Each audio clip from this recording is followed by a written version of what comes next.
زيزو، ودي ضربة جزاء لسه مضيعها قدام حارس ابو قير للأسمدة. سمعنا كلام كتير الفترة الأخيرة عن عدم تجديد زيزو للزمالك، وكان هدفه مع الإدارة واضح وصريح، مش هتنازل عن 100 مليون في السنة.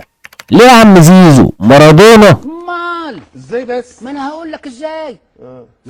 دلوقتي في صوتين بين جمهور الزمالك، صوت بيقول لك جدد له، ما هو شايل الزمالك آخر 4 سنين، وصوت تاني بيقول لك لا كتير، بالفلوس دي ممكن تجيب بيهم 3 أو 4 صفقات يشيلوا النادي فترة طويلة.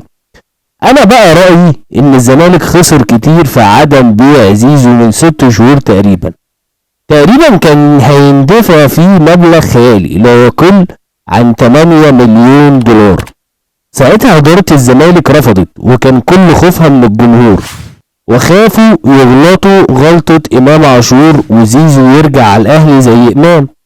وسمعنا إن الأستاذ ممدوح عباس هيدخل وهيحل المشكلة، بس هل زيزو مكمل مع الزمالك ولا هيكون ليه رأي تاني؟